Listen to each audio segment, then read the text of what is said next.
Meski sempat dinyatakan padam, namun nyatanya kobaran api neraka semakin membara dan membuat beberapa warga sipil panik ketakutan. Dan menurut sejumlah laporan, ada 29 titik api yang bahkan sudah merambat di perbukitan sekitar Yerusalem, sehingga jalan utama antara Yerusalem dan Tel Aviv ditutup, serta beberapa pemukiman telah dievakuasi karena ancaman api. Tentu saja melihat situasi api yang makin tak terkendali, sehingga berpotensi membuat jatuhnya korban jiwa semakin besar, membuat Perdana Menteri Israel Benjamin Netanyahu merengek minta tolong ke negara-negara internasional. Namun bala bantuan tak kunjung datang, bahkan 5 negara secara terang-terangan menolak untuk membantu Israel dalam memadamkan api, sebuah hal yang kemudian membuat Netanyahu semakin murka dan kesal. Sementara itu Netanyahu juga semakin panik ketika Israel dihantam bencana bertubi-tubi yang begitu dahsyat. Setelah api yang belum padam, sebagian kota dihantam badai pasir yang begitu dahsyat.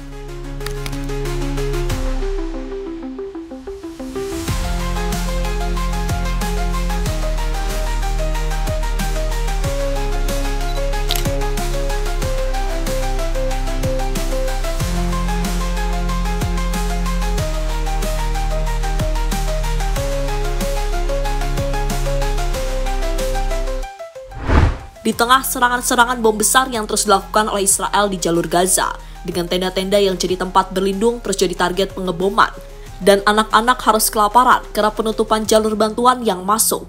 Baru-baru ini Israel seolah mendapatkan balasan yang tak terbayangkan saat negara Zionis tersebut mengalami bencana besar, yakni kebakaran yang membuat negara tersebut dalam guncangan. Kebakaran ini sendiri telah dimulai kurang lebih seminggu yang lalu, dan hingga saat ini kebakaran belum mampu dipadamkan. Saat sebaliknya semakin banyak titik api yang muncul, yang membuat Israel merengek meminta bantuan dari negara-negara tetangga.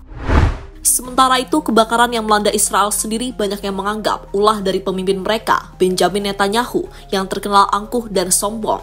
Ya, masih ingatkah ketika Netanyahu dengan pede mengatakan, "Kami akan mengalahkan mereka meskipun Tuhan bersama mereka." Sebuah statement yang begitu angkuh dan sombong nyatanya tak membuat Israel bisa mencapai tujuan mereka, meski sudah menggempur habis-habisan wilayah Gaza dan Palestina. Dan yang mereka dapat justru sedikit balasan dari Tuhan atas kesombongan dan kekejaman mereka dengan bencana alam bertubi-tubi, mulai dari kebakaran hebat dan juga badai pasir yang sangat dahsyat baru-baru ini.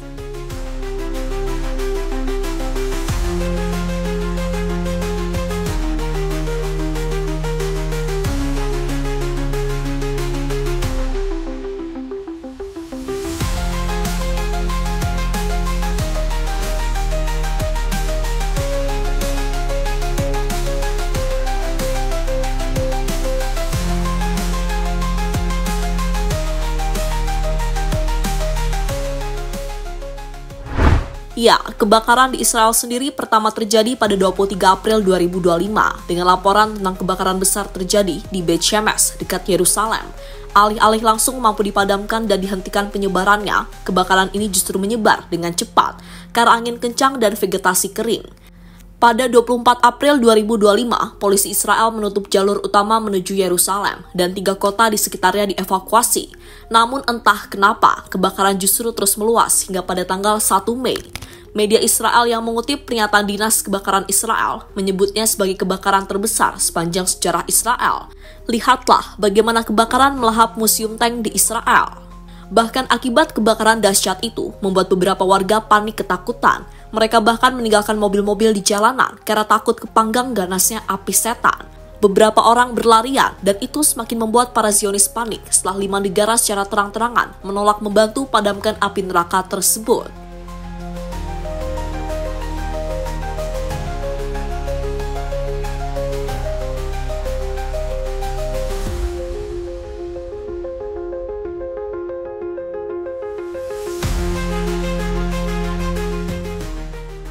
Alasan 5 negara menolak membantu Israel. Pada awal Mei 2025, Israel menghadapi kebakaran hutan besar yang melanda wilayah antara Yerusalem dan Tel Aviv. Kebakaran ini memaksa ribuan orang mengungsi, menutup jalan utama, dan mengganggu perayaan Hari Kemerdekaan ke-77 Israel. Pemerintah Israel segera mengumumkan keadaan darurat nasional dan meminta bantuan internasional. Sejumlah negara merespon permintaan bantuan Israel dengan mengirimkan pesawat pemadam kebakaran. Namun sejumlah negara menolak memberikan bantuan. Turki. Meskipun Turki pernah membantu Israel dalam kebakaran hutan pada tahun 2016, Tidak ada laporan Turki memberikan bantuan pada kebakaran tahun 2025. Hubungan diplomatik yang tegang antar kedua negara, terutama terkait isu Palestina, dapat menjadi faktor yang mempengaruhi keputusan ini. Lebanon merupakan salah satu negara yang paling dirugikan oleh serangan militer Israel. Ribuan warga Lebanon telah tewas akibat serangan rudal rezim apartheid Zionis. Dengan kondisi negara yang hancur akibat serangan Israel, tidak mungkin bagi Lebanon membantu rezim Zionis tersebut. Iran, sebagai negara yang tidak memiliki hubungan diplomatik dengan Israel dan sering bersikap antagonis, Iran tidak tercatat memberikan bantuan dalam kebakaran ini. Yaman merupakan negara yang terus diserang Israel dan sekutunya. Kondisi ini jelas tidak mungkin bagi Yaman membantu musuhnya. Apalagi serangan Israel dan sekutunya membuat banyak warga Yaman tewas dan terluka. Yang ada justru kekuatan utama di Yaman, Houthi, melancarkan serangan balasan ke wilayah Zionis. Suriah. Beberapa negara Arab yang tidak memiliki hubungan diplomatik dengan Israel seperti Suriah juga tidak tercatat memberikan bantuan. Tentu saja Suriah tidak membantu Israel karena negara Zionis itu justru gencar membombardir wilayah Suriah. Hingga saat ini Israel terus melancarkan serangan militer ke berbagai wilayah di Suriah.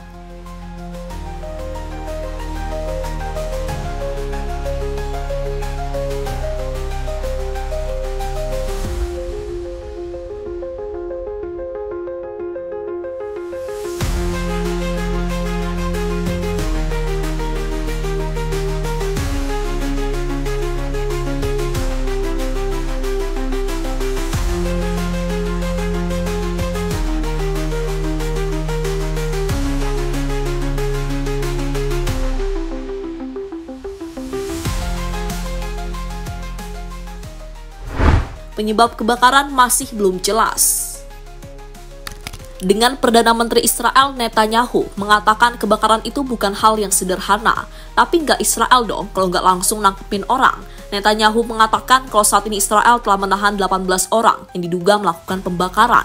Dengan laporan menyebut pria tersebut berasal dari lingkungan Arab Palestina di Yerusalem Timur. Padahal pihak berwenang juga mengatakan masih terlalu dini untuk memastikan apakah kebakaran tersebut disengaja.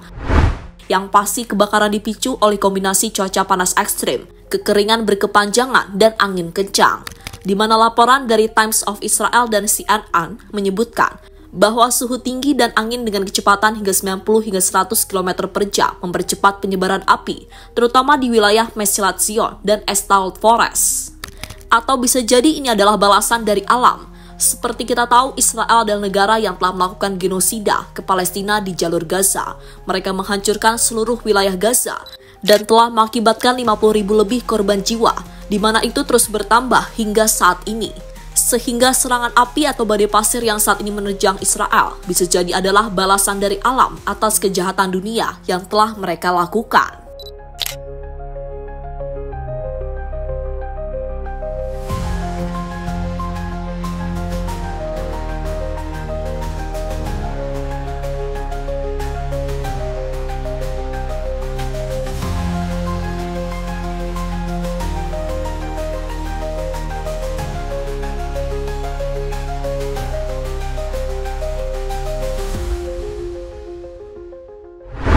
Dan terlepas dari apapun bencana ini sampai membuat Israel mengemis bantuan dari negara-negara Eropa, jelas bisa diartikan seperti hukum karma dari alam atas derita yang mereka lakukan ke rakyat Palestina. Serta ini mungkin hanya jadi sebuah peringatan kecil, terutama buat lambene Netanyahu yang sok-sokan gak takut Tuhan. Ya, meskipun belum ada bukti ilmiah bahwa kebakaran ini ada kaitannya secara langsung dengan konflik yang terjadi atau enggak, yang jelas narasi ini menggema di kalangan mereka yang melihatnya sebagai keadilan kosmik.